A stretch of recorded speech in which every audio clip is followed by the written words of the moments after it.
Hey there.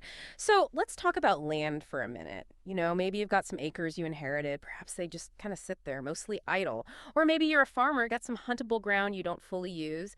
Or, you just own property you don't get out too much anymore. Does any of that ring a bell?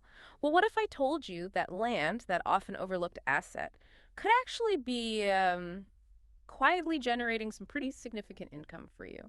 Today, we're doing a deep dive into something really interesting, I think.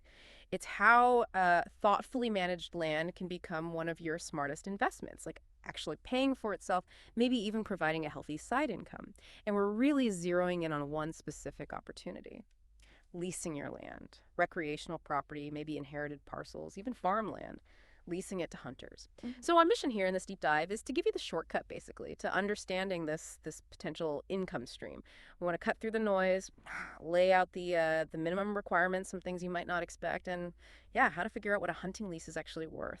By the end, you should have a much clearer, actionable picture of your property's potential, not just know about it. So, okay, let's just jump in. For a lot of us, land is just, well, it's a land, but for a hunter, it could be something really special. How do you even start? How do you know if your property has, what it takes to attract someone wanting to lease it for hunting? Yeah. That's really the heart of it, isn't it? I mean, land is generally a good investment, sure, but making money specifically from hunting leases, that's not just about owning acres. The key insight, I think, is owning the right kind of land for this specific purpose. Hunters, they look for very specific things. It's less about how pretty it looks and way more about functional assets. Functional assets. I like that. That's a good way to put it. Because I think a lot of people, myself included, probably assume that for hunting land, bigger is always better. Is that actually right? Or is it Yeah, more complicated? it's definitely more complicated. That's a common thought. But yeah, not quite right. It's not always bigger is better. It depends. Like for small game hunting, squirrels, rabbits, that kind of thing, smaller areas are fine. But if you're talking about hunters going after, say, mature whitetail bucks, and that's a really popular, often profitable lease tech well, they often just ignore smaller properties, anything under 20, maybe even 40 acres sometimes. They need space, they need security for the deer, a certain kind of setup.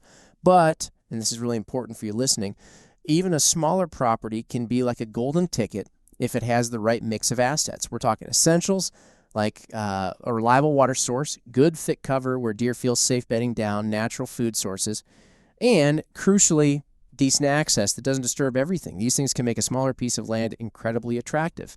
Now, that said, larger properties do generally offer more hunting options, more variety, and they let the lessees have more control over managing the deer herd. That's definitely a big draw for serious hunters. Okay, so size isn't the be all and end all. Quality over just quantity sometimes. But let's flip that